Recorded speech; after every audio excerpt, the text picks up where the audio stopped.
बद्री विशाल भगवान की जय। रामचंद्र भगवान की जय। पवन सुत हनुमान की जय। प्रभु कृपा से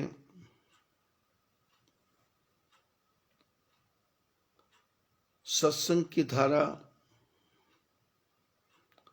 अनवरत बह रही है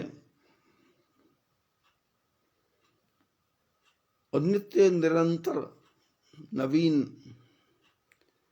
विचार हृदय में स्वयं ही परमात्मा भेजते जा रहे हैं।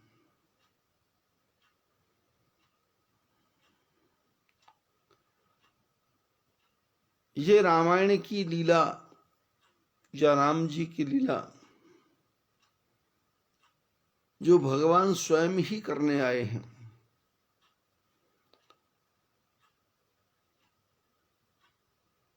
और उस लीला के पीछे उनका उद्देश्य संसार को किस ढंग से ठीक गति से चलाना है और किस मनुष्य को अपने आप को जीवन को ठीक करने के लिए कौन कौन सा कार्य करना है, इस सारी बातें विस्तार से गूढ़ रूप से इस ग्रंथ में लिखी गई हैं। इसमें वो सब कुछ है जो होना चाहिए, इसमें वो सब कुछ है वो नहीं होना चाहिए। जो होना चाहिए वो भी इसमें है, जो नहीं होना चाहिए वो भी इसमें है। जिसके होने से आपका जीवन ठीक होगा वो सब बातें भी इसमें हैं, और जिसके होने से आपका जीवन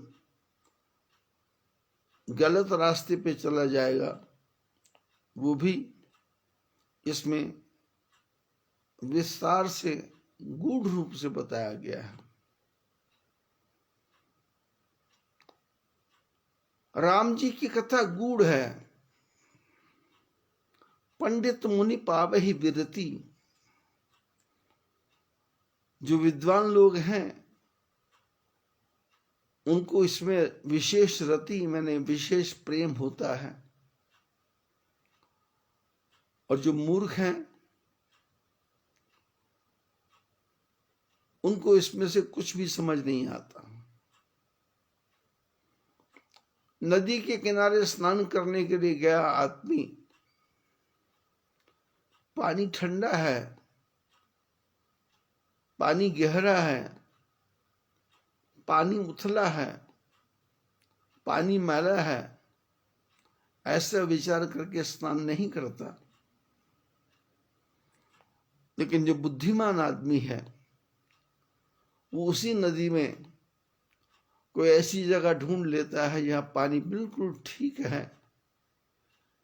डुबकी लगाता है, अपने शरीर को शुद्ध करता है, और शुद्ध करने के बाद में वस्त्र पहन करके अपने घर की तरफ आ जाता है।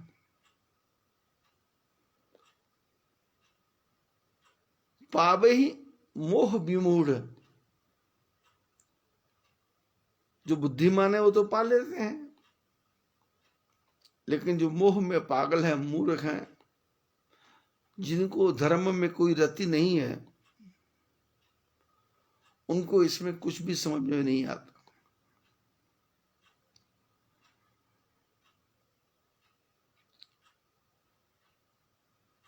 मैं 400 दिन से लगातार सत्संग कर रहा हूं। बीच में 4 महीने सत्संग नहीं कर पाया क्योंकि महापुरुष लोग, महात्मा लोग आश्रम में आते थे, उनकी सेवा करनी पड़ती थी। क्योंकि हजारों की संख्या में ऐसे लोग हैं जो अपने इस आश्रम से जुड़े हुए हैं और थोड़ा बहुत उनका अंशदान पैसे के रूप में आश्रम को मिलता रहता है, जिससे पैदल बद्रीनाथ, केदारनाथ, गंगोत्री, यमुनोत्री की यात्रा करने वाले पंच प्रयाग, पंच केदार, पंच बद्री, इस प्रकार से 100 से भी ज्यादा तीर्थ इस चार धाम में हैं, जिसको हम देवभूमि कहते हैं। जिनकी बुद्धि शुद्ध है उनको ये देवभूमि लगेगी। जिनकी बुद्धि शुद्ध नहीं है उनके मन में विचार आएगा कि लोग शराब पीते हैं, कुछ भी काम नहीं करते, निठल्ले हैं, महिलाएं काम करती हैं। वो इसी बारे में विचार करते करते अपनी जीवन की यात्रा को बेकार कर लेते हैं। लेकिन इसी यात्रा में जो परमात्मा के भक्त हैं, वो केदारनाथ की यात्रा, कठिन यात्रा, 21 किलोमीटर जाना है, 21 किलोमीटर आना है, पैदल चलते हैं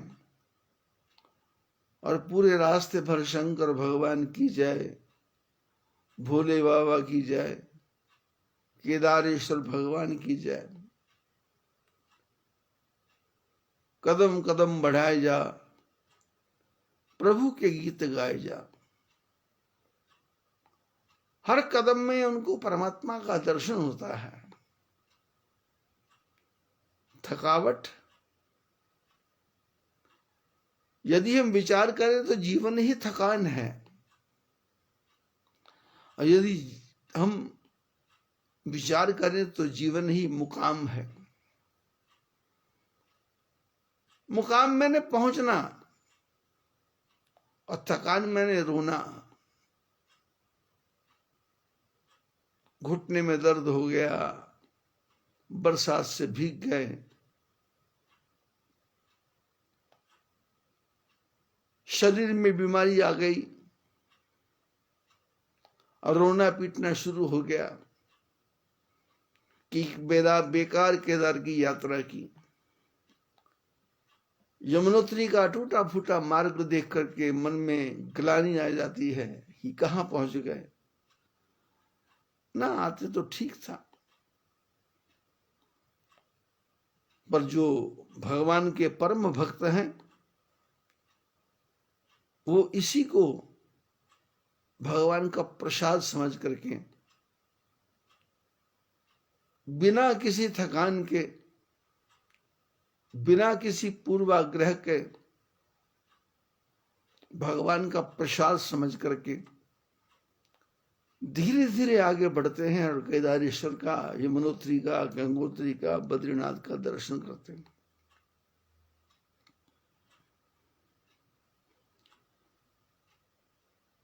इसी कथा को हम यदि भरत जी के जीवन से जोड़ के देखें, जिसका प्रसंग मैं पिछले 6-7 दिनों से जोड़ने की कोशिश करता हूं,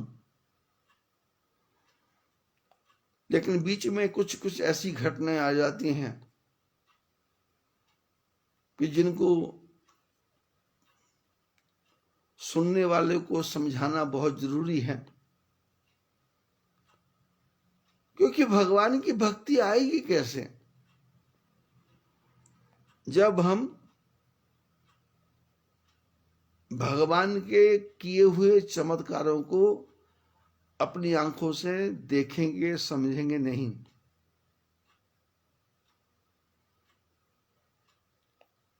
चार 400 फुट गहरी खाई में गिरना और वहां से जिंदा बच के आना, हिमाचल की ही 2 घटनाएं, एक भगत राम जी के परिवार के लड़के के साथ और एक सुशील जी के परिवार के साथ। सुशील जी के परिवार के 4 लोग बस में बैठे थे। कई लोग मरे, उनकी कोई चर्चा नहीं, पर ये चारों जीवित आ गए। और जीवित आने के बाद में लड़के को बैंक में नौकरी भी मिल गई। पत्नी को भी सरकारी नौकरी मिल गई, 50-60 हजार 70 हजार रुपये ले रही पत्नी, 40-50 हजार रुपये बेटा भी ले रहा है। अब इतना होने के बाद भी यदि आदमी को परमात्मा पर विश्वास नहीं होगा और वो बेकार की चर्चा करेगा कि ऐसा करता तो ऐसा होता है, ऐसा करता तो ऐसा होता, नहीं जाता तो ये होता। पंडित जी बोलेंगे कि तुम्हारा योग ठीक नहीं था, राहु था, केतु था, लेकिन जब हम गहराई से विचार करते हैं तो हमको समझ आता है ना राहु है ना केतु है। ये भगवान की छोटी सी एक चमत्कार की लीला है कि वो चाहे तो सब कुछ कर दे और सीप के अंदर सागर भर दे। आदमी दरवाजे की ठोकर खा के गिरता है और दिमाग में चोट लगती है, ब्रेन हेमरेज हो जाता है और आदमी की तुरंत मृत्यु हो जाती है। बाथरूम में पैर फिसलता है और सिर शौचालय की सीट पे इतनी जोर से लगता है कि सिर के 2 टुकड़े हो जाते हैं।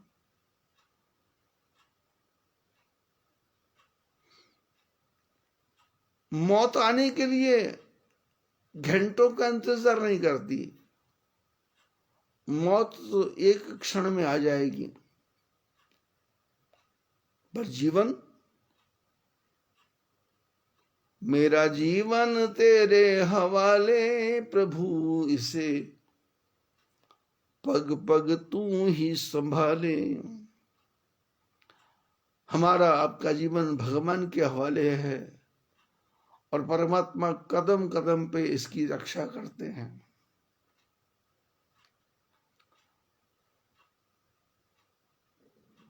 और यदि भगवान की पूर्ण कृपा हो जाए तो सत्संग सुनने में मन लगता है। किसी को कहने से कि सत्संग सुनो,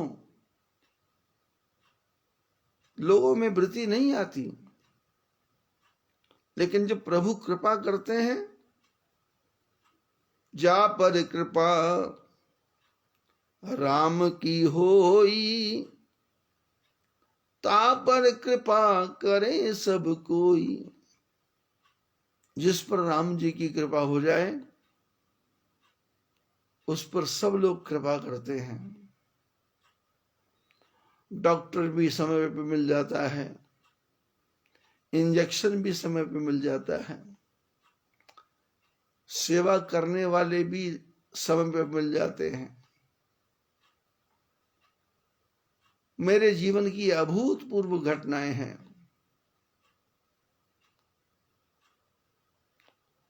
शायद 30-32 वर्ष का होऊंगा मैं,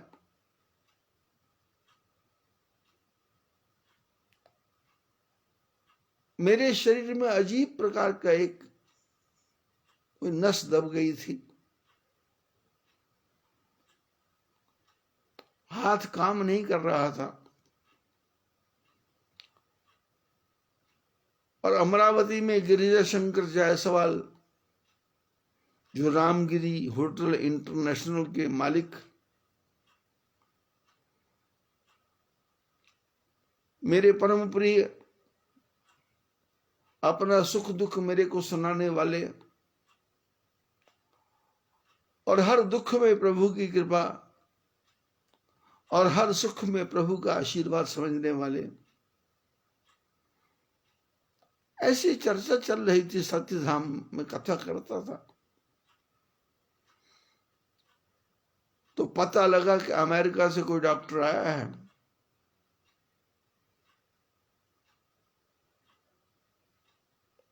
और वो भी 10 दिन के लिए आया अपने किसी परिवार की शादी में। नाम तो मेरे को याद नहीं।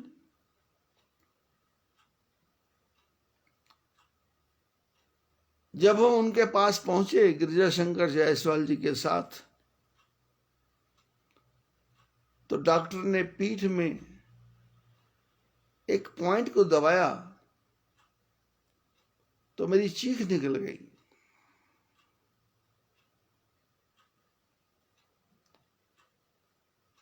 डॉक्टर ने कहा चिल्लाओ मत। दूसरा पॉइंट दबाया तो दर्द भयंकर हो गया। और उसी नस का तीसरा पॉइंट दबाया तो शरीर थर थर कांपने लगा। डॉक्टर ने कहा पॉइंट मिल गया, 3 इंजेक्शन लगाऊंगा, एक आज, एक 2 दिन बाद, एक फिर 2 दिन बाद, और फिर मेरे को अमेरिका चले जाना। 3 इंजेक्शन लगाने के बाद वो 30, 32, 35 साल की उम्र ध्यान नहीं है, मेरे शरीर का वो दुख ठाकुर जी ने दूर कर दिया।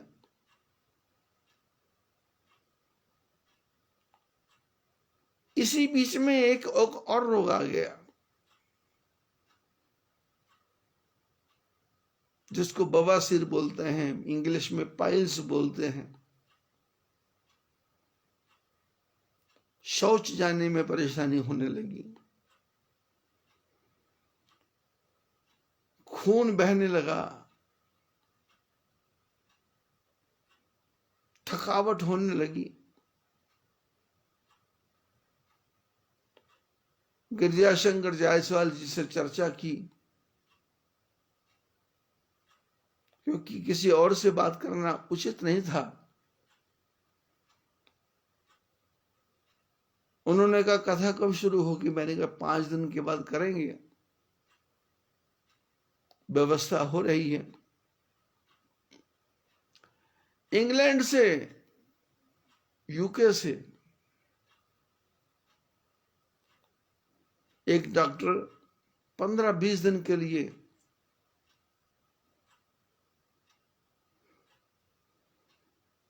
अमरावती आया करते थे हर साल, और देव योग से या भगवत कृपा से या परमात्मा के आशीर्वाद से मेरे रोग का होना और डॉक्टर का पहुंचना दोनों ही ठीक समय पे हो गए। गिरिजाशंकर जी ने फोन करके पूछा कि हमारे गुरुजी को थोड़ी तकलीफ है, तो उसने कहा तुरंत आ जाओ।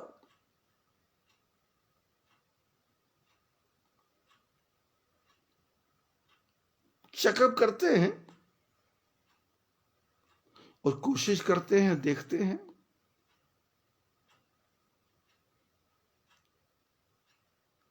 चेकअप करने के लिए गए और उसने पता नहीं कौन सा इंजेक्शन लगाया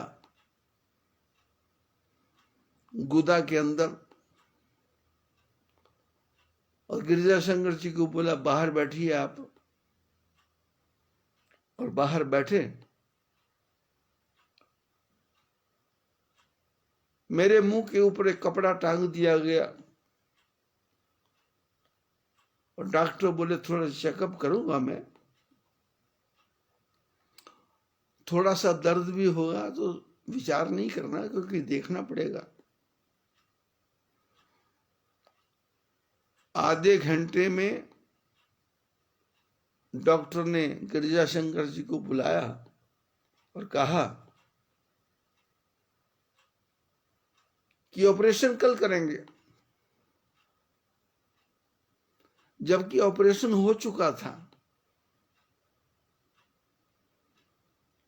डॉक्टर ने गिरजाशंकर के कान में कहा कि इनका ऑपरेशन मैंने कर दिया है, अब ये बिल्कुल ठीक है, जीवन में इनको बवासीर का ऑपरेट करने की अब जरूरत नहीं पड़ेगी, मैंने उन नसों को निकाल दिया है।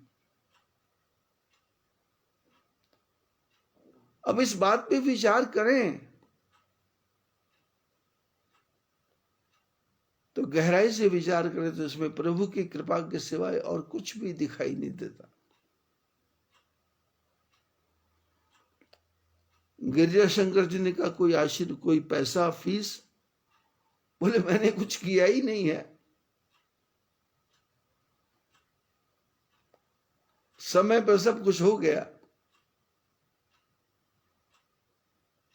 और पैसा मैं बहुत कमाता हूं इंग्लैंड में, मेरा यही काम है। ये तो माइनर ऑपरेशन था, मैं तो फिशर का ऑपरेशन भी करता हूं, फिशुवाला का ऑपरेशन भी करता हूं, भगंदर का ऑपरेशन भी करता हूं। ये तो बवासीर था, छोटा सा रोग।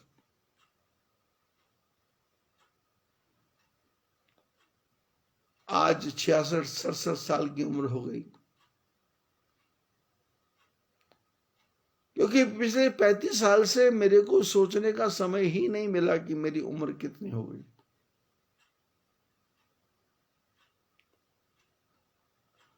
ठाकुर जी स्वयं सुला देते हैं, ठाकुर जी स्वयं उठा देते हैं, ठाकुर जी स्वयं सत्संग करवा देते हैं, ठाकुर जी स्वयं सत्संग का रास्ता बता देते हैं।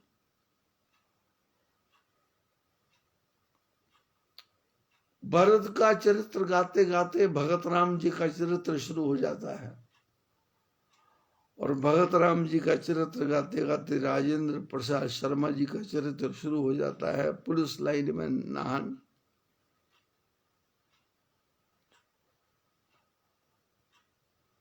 और भरत का चरित्र करते करते संजोली की महान देवी रोहिणी शर्मा का चरित्र जीवन में आ जाता है, जिसने मेरे लिए अपना जीवन समर्पण कर दिया, मांस खाना छोड़ दिया, कुसंग करना छोड़ दिया, और सरकार की नौकरी भी छोड़ दी। 20 साल के बाद में रिटायरमेंट भी ले लिया, और पूरा जीवन मेरे हवाले कर दिया, या यूं समझे कि मैंने अपना जीवन उनके हवाले कर दिया।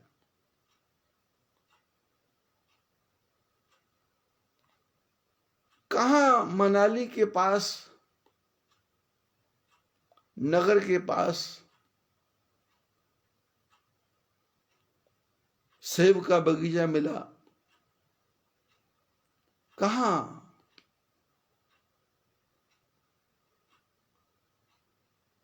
शैला के पास, कैंची के पास, रोहड़ू के नीचे खड्ड में जमीन मिली। और कहां? तारा देवी के पास किसान परिवार का जमीन मिली, वहां रहने के लिए मकान बनाया। कहां? हरिद्वार में रहने के लिए मकान बनाया। लाखों की संख्या में हरिद्वार में लोग आते हैं,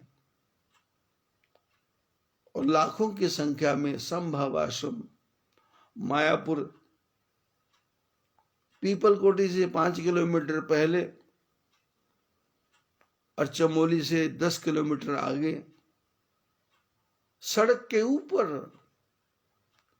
भव्य, सुंदर और साधु संत महात्मा की सेवा करने के लिए आश्रम बन गया।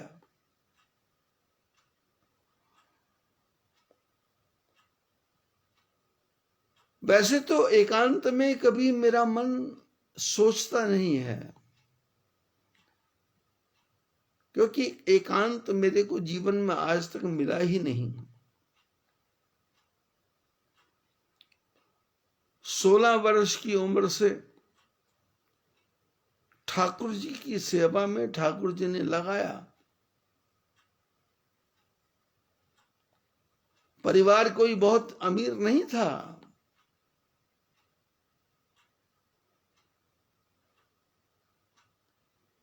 भाखड़ा नहीं, पाउंग डैम के पास जिला होशियारपुर में तलवाड़ा नाम का गांव, फगवाड़ा जिला कपूरथला में पले बढ़े।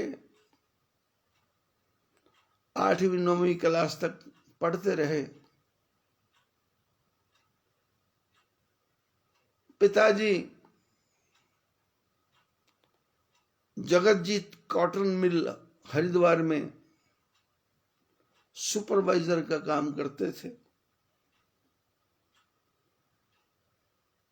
किन्हीं कारणों से नौकरी छूट गई, और उन कारणों के बीच में एक कारण ये था, ये घर के पास फगवाड़ा में सिंधुरा देवी मंदिर जी का मंदिर था, लेडीज का मंदिर, जिसमें पुरुष को जाने की मनाही थी। सिर्फ महिलाएं ही जा सकती थी, बच्चियां ही जा सकती थी। 60, 70, 80 साल की महिलाएं उस सत्संग में जाती थी। 2-3 साल की बच्चियां भी जाती थी, पर एक मैं अकेला, जो अपने आप को पुरुष समझता था, पर महिलाओं के साथ रहते रहते मेरे विचार महिलाओं जैसे ही हो गए।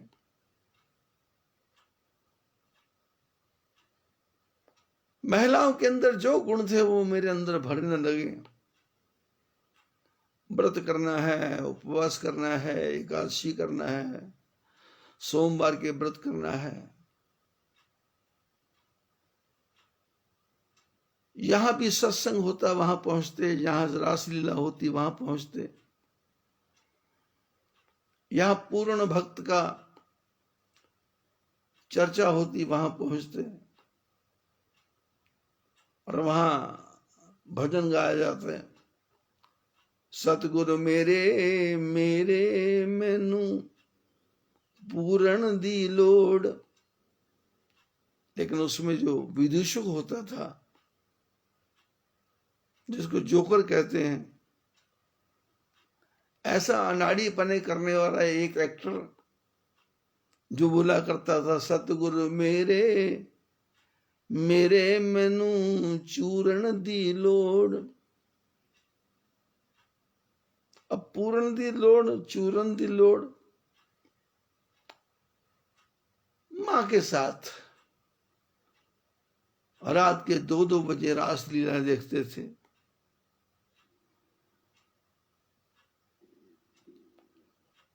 और उस समय 2-3 सिनेमा हॉल हुआ करते थे फगवाड़ा में। जो भी फिल्म लगती थी, मेरी मां को फिल्म देखने का भी शौक था, सत्संग करने का भी शौक था। उनके साथ रहते रहते रहते फिल्में भी देखी, और फिल्मों के गाने भी याद किए। छोटे 2 भाई, छोटी एक बहन, जिनके नाम वीरेंद्र, राकेश और मीना। जीवन के पीछे झांक करके देखता हूं तो मेरे को कुछ उनकी घटनाएं याद नहीं आती। कौन था वीरेंद्र, कौन था राकेश, कौन थी मीना। लेकिन जब पीछे घूम के देखते हैं तो बस एक चमत्कार दिखाई देता है कि जीवन की गाड़ी चलती गई, चलती गई, चलती गई, चलती गई और चलती जाएगी। उसी परिवार से निकला हुआ मैं आज 1-2 करोड़ रुपए का मालिक हूं। ज्यादा भी हो सकता है, क्योंकि हरिद्वार के आश्रम की कीमत ही 4 करोड़ हो गई और यहाँ बद्रीनाथ के आश्रम के बीच में, बद्रीनाथ के बीच में जो आश्रम, संभव आश्रम बनाया गया, उसकी कीमत भी 10 करोड़ के लगभग हो गई।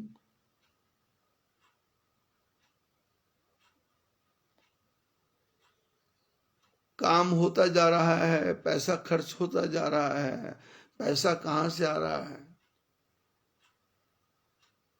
विनोद कुमार जी सिंगल चेन्नई से आते हैं, राजकुमार जी लुधियाना से आने को तैयार बैठे हैं और अमन मल्होत्रा लखनऊ से आने के लिए तैयार बैठे हैं, बद्रीनाथ में पहुंच गए। और जयपुर से एक नौजवान लड़का बद्रीनाथ आने के लिए तैयार बैठा है। सब तैयार हैं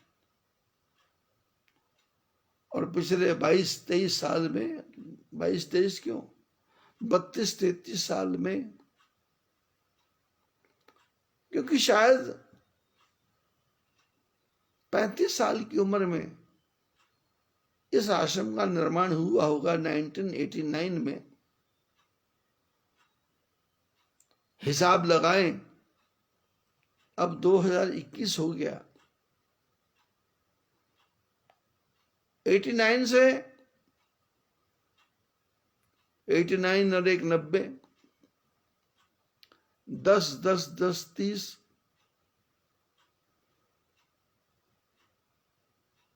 31 32। जब पीछे झांक के देखते हैं तो 35 साल की उम्र में इस आश्रम का भव्य निर्माण शुरू हो गया। जिस उम्र में लोग गांजा, तंबाकू, सिगरेट, संसार के व्यसन किया करते थे, उस उम्र में मैं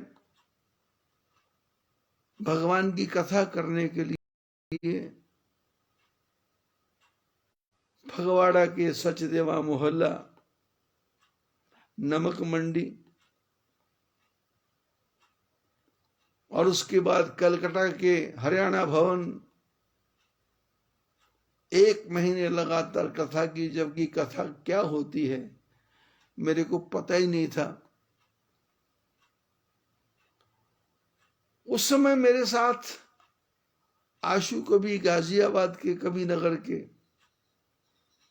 वो रहा करते थे और वो रोज मेरे को कुछ ना कुछ टिप्स लिख करके दिया करते थे। उन टिप्स को लेकर के मैं हरियाणा भवन में कथा करता था। गुरुदेव को जिनके साथ रहते थे, हमारे गुरुदेव तो नहीं थे, अब उनको विद्या गुरु मानना भी ठीक नहीं है। हाँ, व्यवहार जगत कैसा होना चाहिए, आदमी से कैसे बात करनी है, दूसरों को कैसे अपना बनाना है, आने वाले आदमी से कैसे बात करनी है, जाने वाले आदमी से कैसे बात करनी है, जो निरंतर आपके साथ रहता है उससे कैसे चर्चा करनी है, ये सारा व्यवहार स्वामी महेश्वर देव जी महाराज से सीखा। अवधूत मंडल की आचार्य, जिन्होंने 20-22 साल की उम्र में ही मेरे को आश्रम सौंप दिया। और व्यवहार जगत की बारीकियां क्या होती हैं अवधूत मंडल हरिद्वार को देखना और वहां से 3-4 किलोमीटर दूर शिव मूर्ति के पास गोपाल धाम नाम के आश्रम को देखना,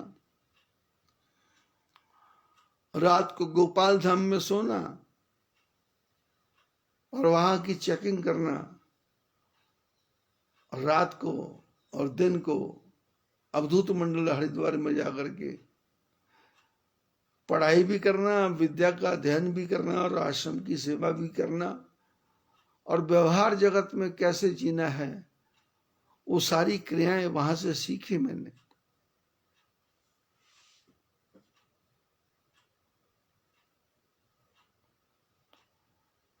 दुश्मन को भी कैसे अपना बनाना है, अच्छे आदमी के साथ कैसे रहना है, बुरे से बुरे आदमी के साथ भी कैसे सद्व्यवहार करना है और अच्छे से अच्छे आदमी के साथ भी कैसे प्रेम से बोलना है, जिनसे झगड़ा हो गया उनको अपना मित्र कैसे बनाना है और जो मित्र हैं उनकी कहां तक सहायता करनी है, ये सारे तरीके अवधूत मंडल से सीखे। शायद पहला सत्संग मेरा अशोका टाकिज बॉम्बे वालों ने जो बनाया था हरिद्वार में, उसका उद्घाटन नहीं हुआ था। जन्माष्टमी का समय था, आश्रम के लोगों को बुलाया गया कि आप लोग आइए और उसमें मैं भी बिना बुलाए चला गया।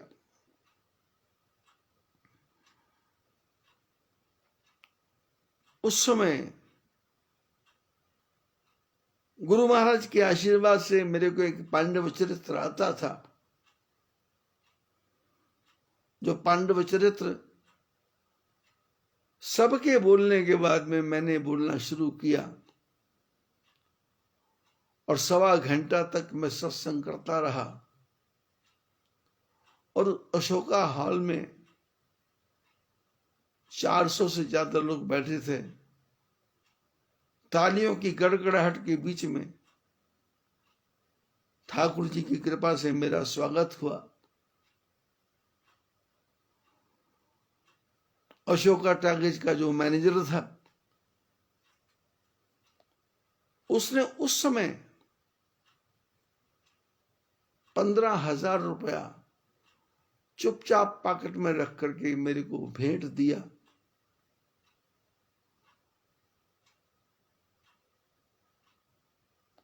$10,000 का नोट उसमें चला करता था। शायद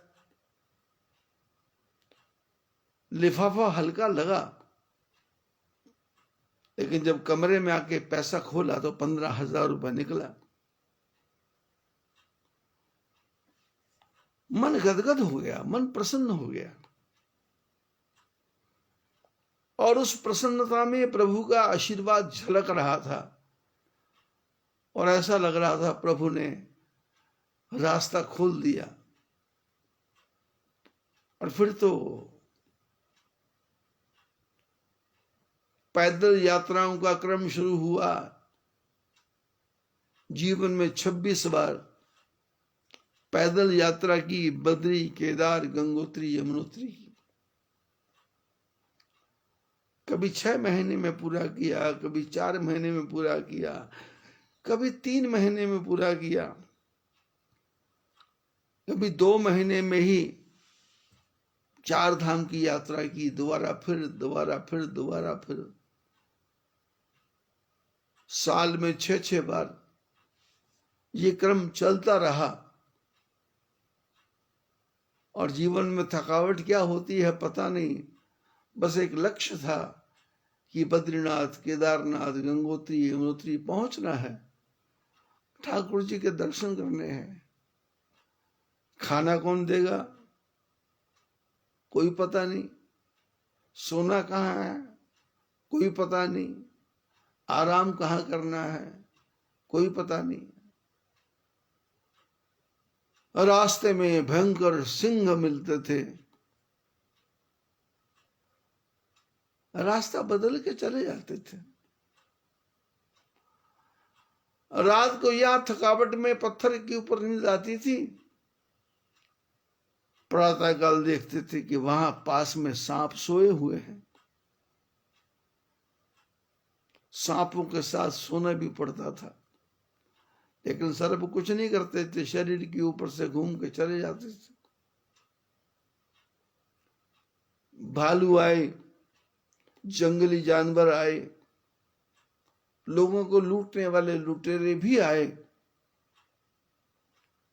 लेकिन जीवन की यात्रा में कोई कमी दिखाई दी नहीं, कमी यात्रा में हुई भी नहीं।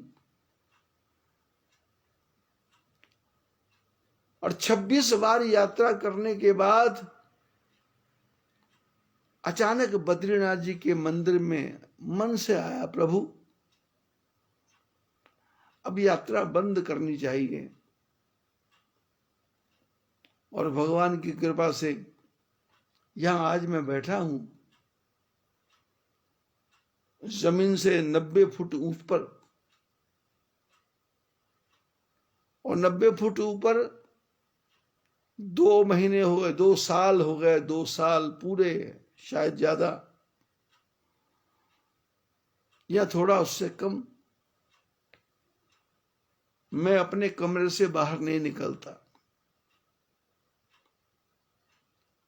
आश्रम में क्या है मेरे को पता नहीं, आश्रम में कितने कमरे हैं मेरे को पता नहीं, आश्रम में कितने लेटरिन बाथरूम है मेरे को पता नहीं, आश्रम में कौन आता है मेरे को पता नहीं, आश्रम में कितने लोग आते हैं मेरे को पता नहीं, आश्रम में कौन कौन साधु आते हैं मेरे को पता नहीं।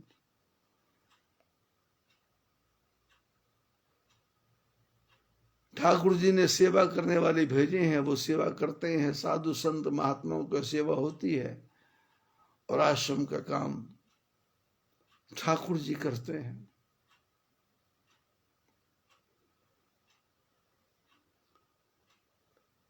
– 1989 में या थोड़ा सा उससे पहले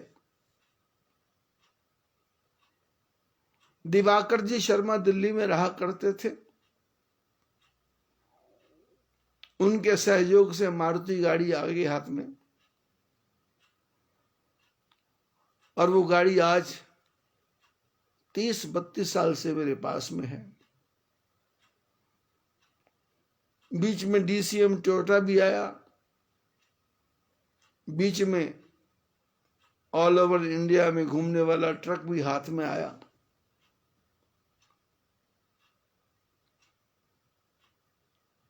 DCM टोयोटा से सीमेंट, लोहा, लकड़ी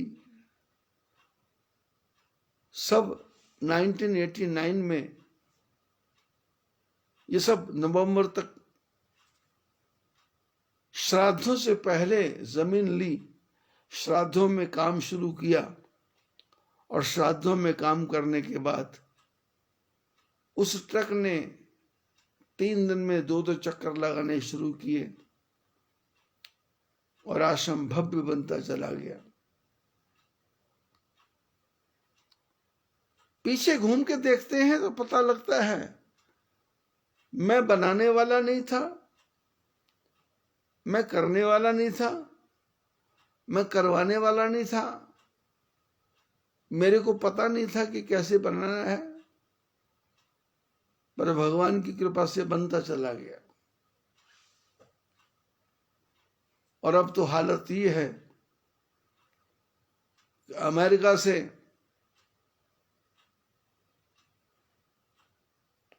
बल्लू चाचा, जो विनोद कुमार सिंघल जी के चाचा लगते हैं, और सुरेश जी जो हरिद्वार रहते हैं,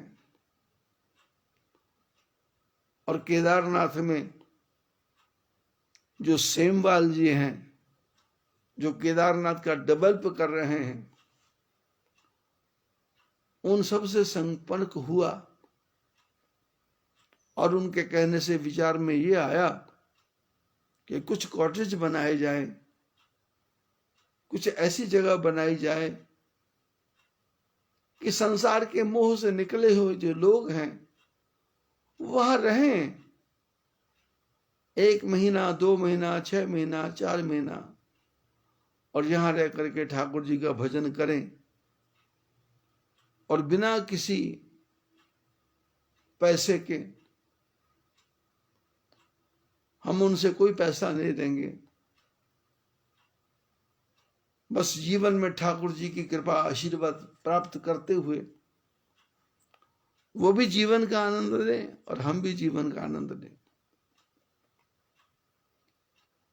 प्रभु के आशीर्वाद से पिछले 32-33 साल में 40 के लगभग लोग मेरे जीवन में आए, घर परिवार छोड़ करके आश्रम की सेवा करने के लिए बिना पैसे के। और मेरे को पता नहीं वो शर्मा है कि बर्मा है कि मुसलमान हैं कि शेड्यूल्ड कास्ट हैं, वो अच्छी जाति के हैं या बुरी जाति के हैं। उनमें ईसाई भी थे, उनमें मोसाई भी थे, उनमें जिनको छोटी जाति बोलते हैं, मैं तो कुछ मानता नहीं छोटी जाति बुरी जाति, क्योंकि मैं तो मनुष्य मानता हूं। और बचपन से सनातन धर्म में पैदा हुआ हूं, तो सनातन धर्म के चमत्कार मेरे जीवन में आ रहे हैं। ज्योतिष के बारे में मेरे को ज्यादा विश्वास नहीं है। ठाकुर जी की कृपा होगी और ठाकुर जी की कृपा हो रही है और ठाकुर जी की कृपा होती रहेगी, इस बात में मेरे को अभूतपूर्व विश्वास है। उस अभूतपूर्व विश्वास के कारण आज जीवन की यात्रा यहां तक पहुंच गई है।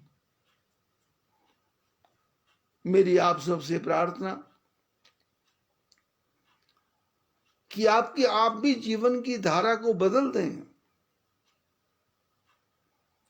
थोड़ा सा बदलना पड़ेगा और जीवन में चमत्कार ही चमत्कार ही चमत्कार ही चमत्कार होगा। उठत बैठत सोवत नाम, उठते बैठते सोते भगवान के नाम का स्मरण होगा। सोई मति सोई गति सोई भगति, सोई निज चरण स्नेह, सोई विवेक सोई रहनी प्रभु, हम ही कृपा कर देव। वो शत्रुपा का वो वरदान जो नारायण भगवान से लिया था, उसी वरदान को मैंने अपने जीवन में उतार लिया। सोई मति, वही बुद्धि कि मैं जीवन भर साधु संत महात्माओं की सेवा करता रहूं। सोई गति, मेरा जीवन लोगों की सेवा में लगा रहे। सोई भगति, जो भी यात्री महात्मा साधु संत आए उन सब की सेवा करना भक्ति। सोई निज चरण स्नेह, और वही ये सब भगवान की कृपा है, इसके बिना कुछ भी नहीं है। ये विचार करके भगवान के चरणों में स्नेह करना। सोई विवेक, उसी विवेक में रहना, उसी में विचार करना कि कृपा ठाकुर जी की है, करने वाले ठाकुर जी हैं, करवाने वाले ठाकुर जी हैं। सोई विवेक सोई रहनी प्रभु। और जिस प्रकार से भी भगवान रखे, रहने को तैयार हैं। तेरे फूलों से भी प्यार, तेरे कांटों से भी प्यार, जो भी देना चाहे दे दे पालनहार। सोई गति सोई मति सोई भगति, सोई निज चरण स्नेह, सोई विवेक विचार, सोई रहनी प्रभु, जैसा भी रखना चाहे भगवान तैयार, हमें ही कृपा करे देव। ऐसा विचार करते करते जीवन की यात्रा को पूरा किया। मेरे जीवन में आनंद ही आनंद है, ऐसा ही आनंद आपके और आपके परिवार के जीवन में आए, ऐसे प्रभु से प्रार्थना। सभी को आशीर्वाद। बद्री विशाल भगवान की जय।